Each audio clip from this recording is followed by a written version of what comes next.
फातिमा की रानी माँ, प्रभु यीशु की माँ, आसरा तू ही है माँ।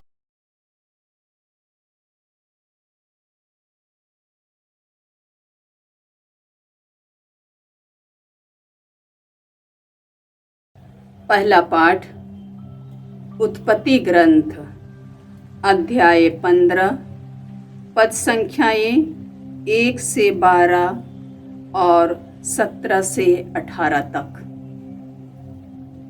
पाठ का मूल वाक्य है, अब्राहम ने ईश्वर में विश्वास किया और इस कारण प्रभु ने उसे धार्मिक माना और उसके लिए अपना विधान प्रकट किया। अब्राहम ने एक दिव्य दर्शन में ईश्वर की वाणी को यह कहते हुए सुना, अब्राहम डरो मत, मैं तुम्हारी ढाल हूँ, तुम्हारा पुरस्कार महान होगा। अब्राहम ने कहा, हे प्रभु ईश्वर, तू मुझे क्या दे सकता है? मैं निसंतान हूँ और मेरे घर का उत्तराधिकारी दमिश्क का एलियाजार है।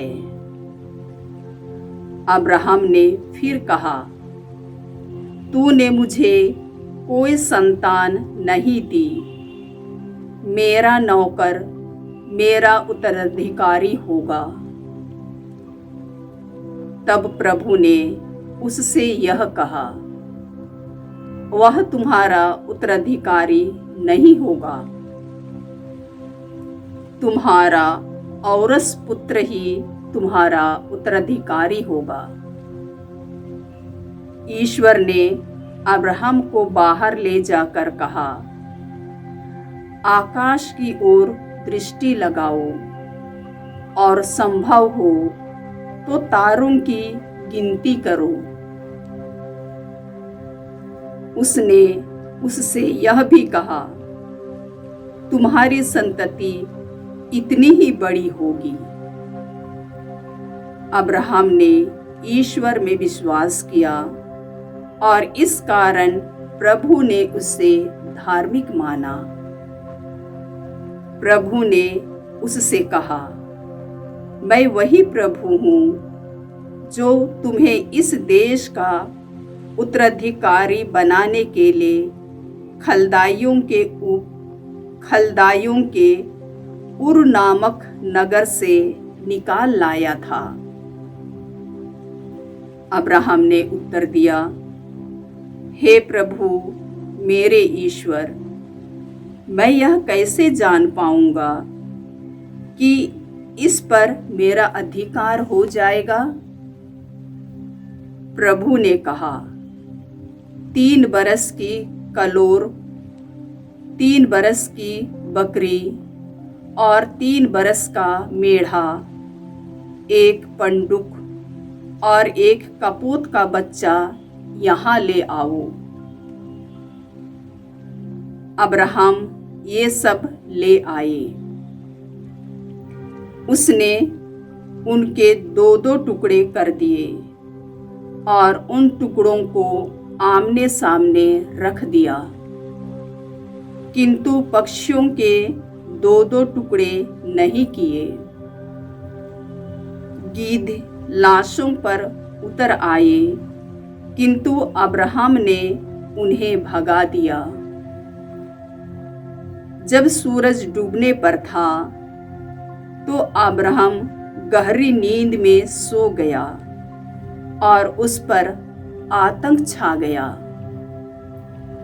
सूरज डूबने तथा गहरा अंधकार हो जाने पर एक धुआंती हुई अंगीठी तथा एक जलती हुई मशाल दिखाई पड़ी, जो जानवरों के उन टुकड़ों के बीच से होते हुए आगे निकल गई।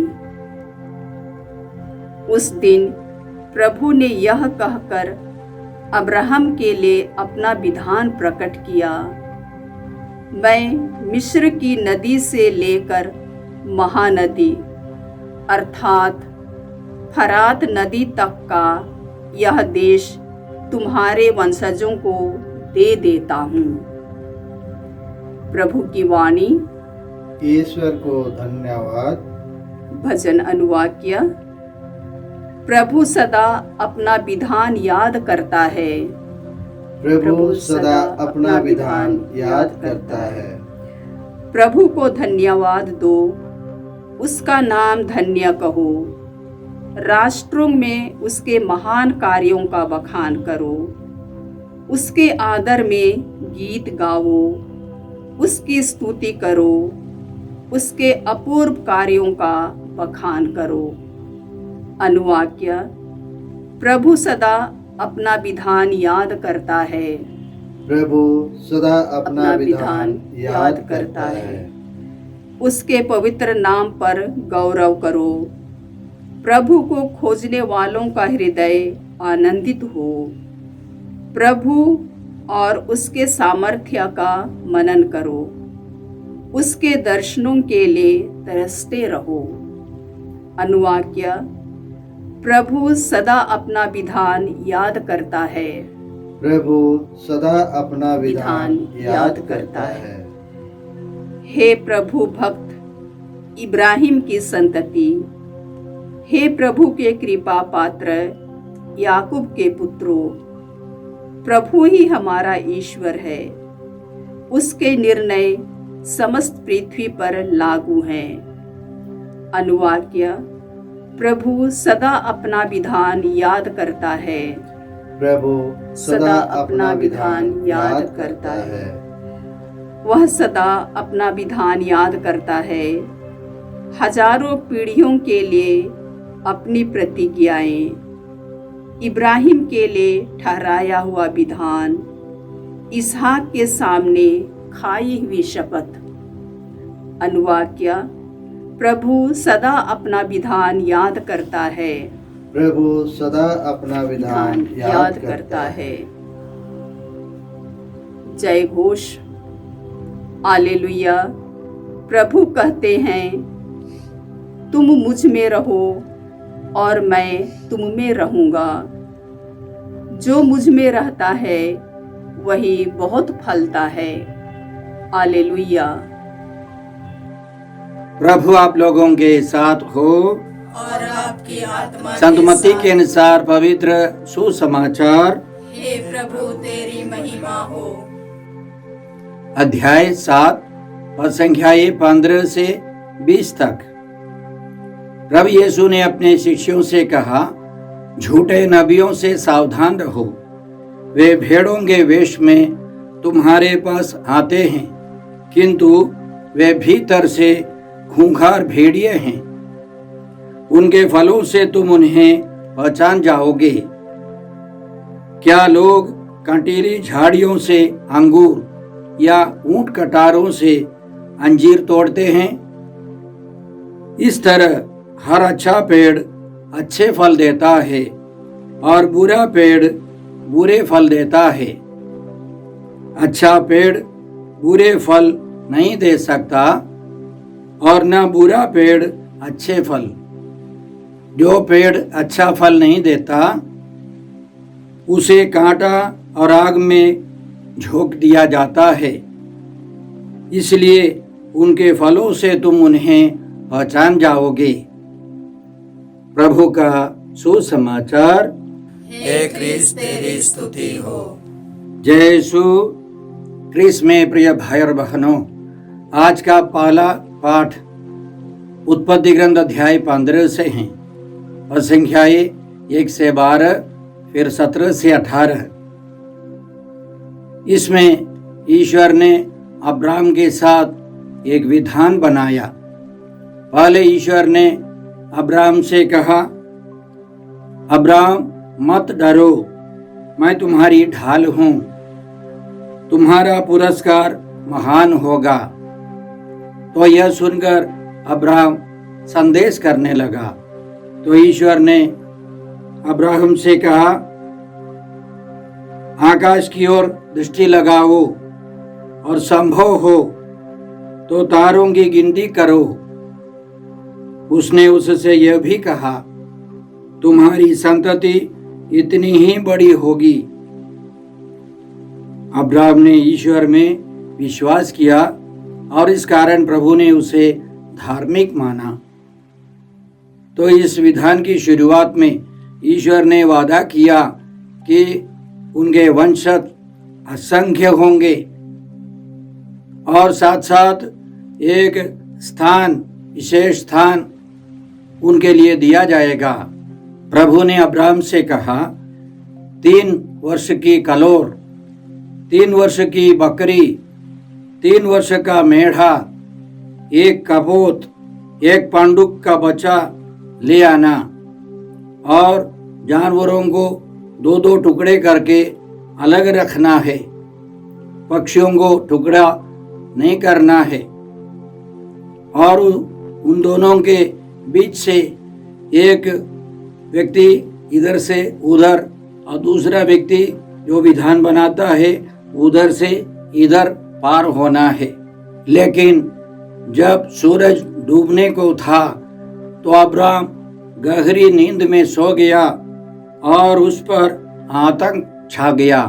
कहने का मतलब वह इस तरह से उस तरफ जाने के लिए तैयार नहीं था। जानवरों के टुकड़ों के बीच से पार होने के लिए वो तैयार नहीं था। उन दिनों के विधान के अनुसार दोनों पक्ष के लोगों को या 2 व्यक्तियों को आर पार होना है, जानवरों के बीच से पार होना है। और हम आगे पढ़ते हैं, सूरज डूबने तथा गहरा अंधकार हो जाने पर एक धुआंती हुई अंगीठी तथा एक जलती हुई मशाल दिखाई पड़ी, जो जानवरों के उन टुकड़ों के बीच से होते हुए आगे निकल गई।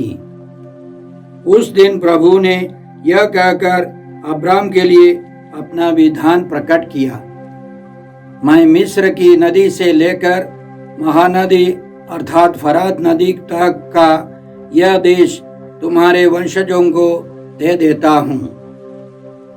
तो उन टुकड़ों के बीच से केवल ईश्वर आगे बढ़ा। वह अब्राहम तैयार नहीं था इस विधान के लिए भागीदार होने के लिए। आगे हम लोग पढ़ते हैं अध्याय 22 में वह अपने पुत्र को समर्पित करने के लिए तैयार हो गया। तब तक ईश्वर ने अब्राहम का नाम इब्राहिम बनाया था और उसके अंदर समूल परिवर्तन होने लगा। इसलिए वह अब एक नया विधान बनाने के लिए तैयार हो गया। तो अब्राहम हमको क्या सिखाते हैं? हमें समझना है कि अब्राहम ईश्वर में विश्वास कर आगे बढ़ने लगा। अब्राहम विश्वास का पिता है। अब्राहम ने ईश्वर में विश्वास किया और ईश्वर ने उसे धार्मिक माना है।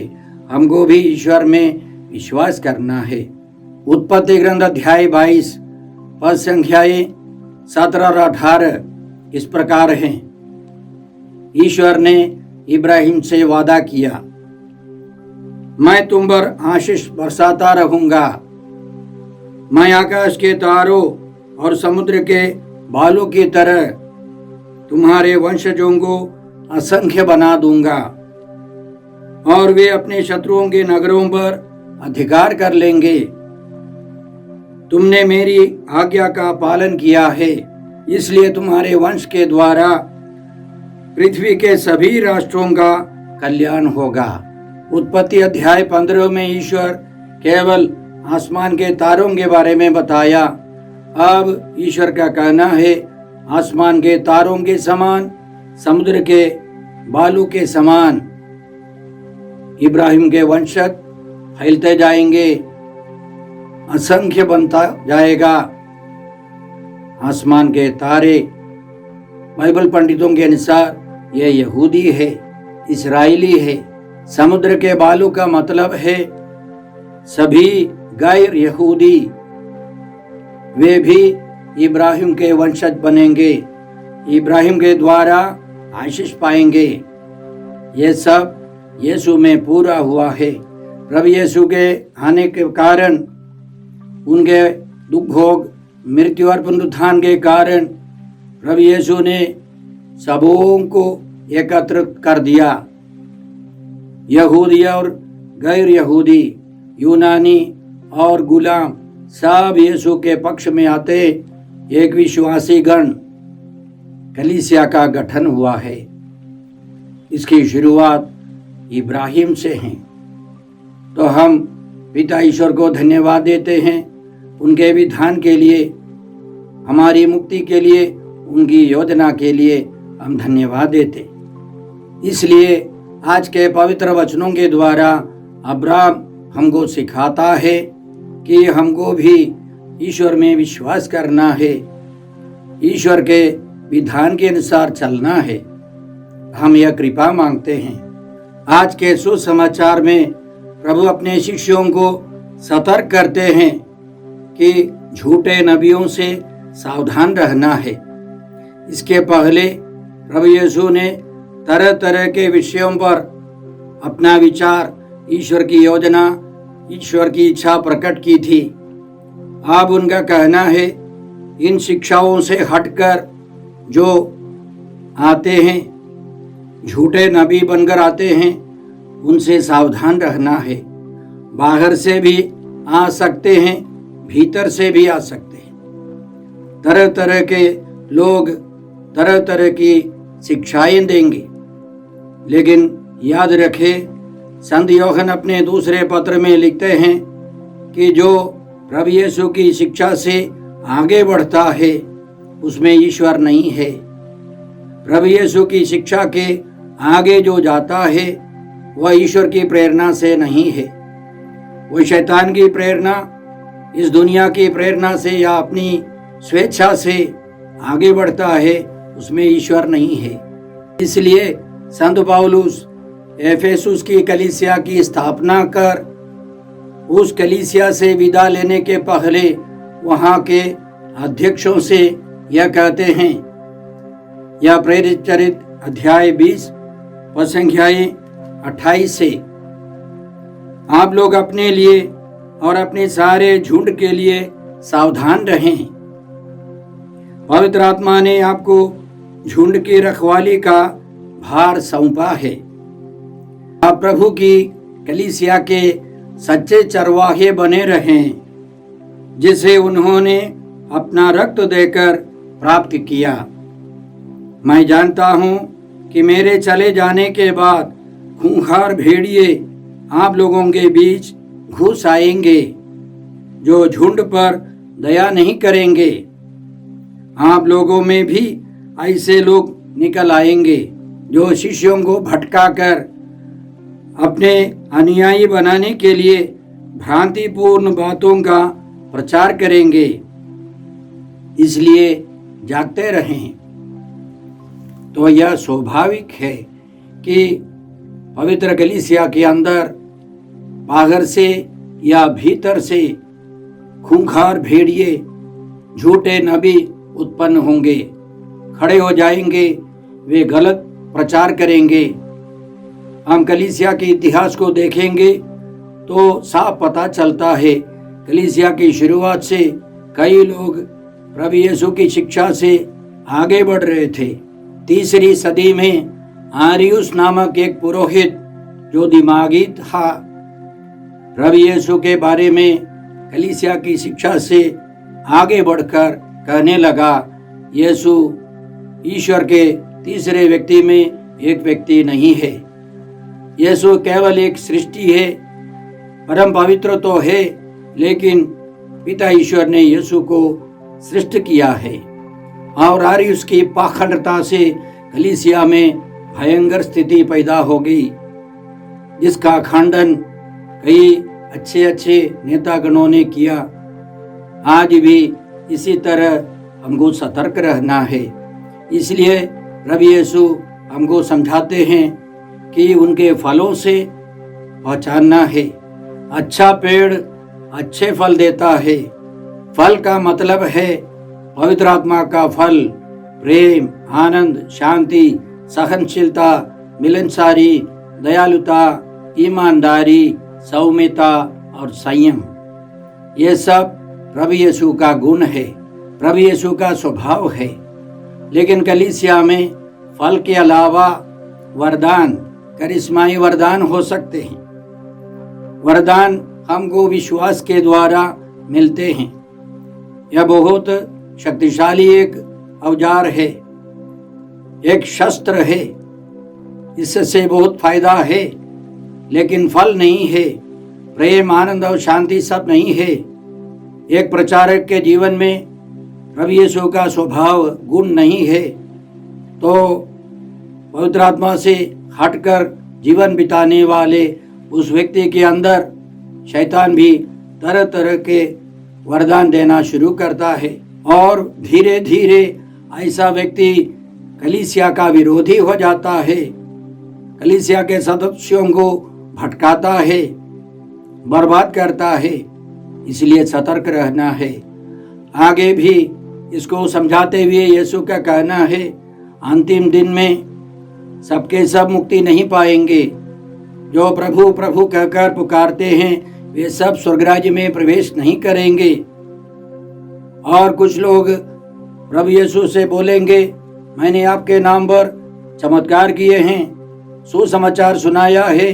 जो झूठे नबी है वे इस प्रकार प्रभु यीशु से बोलेंगे, प्रभु क्या हमने आपका नाम लेकर भविष्यवाणी नहीं की, आपका नाम लेकर अबदूतों को नहीं निकाला, आपका नाम लेकर बहुत से चमत्कार नहीं दिखाए? तब यीशु उनसे साफ साफ कहेंगे, मैंने तुम लोगों को कभी नहीं जाना, कुकर्मियों मुझसे दूर हटो। इसलिए हमें समझना है कि कई अच्छे दिखाने वाले लोग चिन्ह और चमत्कार कर सकते हैं। हमें सावधान रहकर उनके फलों को देखना है, वे कैसे जीवन बिताते हैं। मंच पर खड़े होकर कई लोग अच्छे प्रवचन देते हैं, लेकिन मंच से नीचे आने पर उनका स्वभाव बदल जाता है। जो बोला जाता है उसी तरह उनका आचरण नहीं होगा, तो वे झूठे नबी हैं। उन सबों से दूर रहना है, चाहे कलीसिया के बाहर के हो या कलीसिया के अंदर के हो। हमें परखना है, सतर्क रहना है। हम यह कृपा मांगते हैं। हे अब्बा पिता, हे प्रभु यीशु, हे पवित्र आत्मा ईश्वर, आज के सारे पवित्र वचनों के लिए हम तुझे धन्यवाद देकर हम प्रार्थना करते हैं कि हम भी अब्राहम के समान विश्वास करें और उस विश्वास के अनुसार फल उत्पन्न करें। हम झूठे नबियों से सतर्क रहें। हमें प्रार्थना करते हैं प्रभु क्रिस्त के द्वारा। हमारे प्रभु यीशु क्रिस्त की कृपा, ईश्वर का प्रेम और पवित्र आत्मा का साहचर्य आप सबों को प्राप्त हो। आमीन।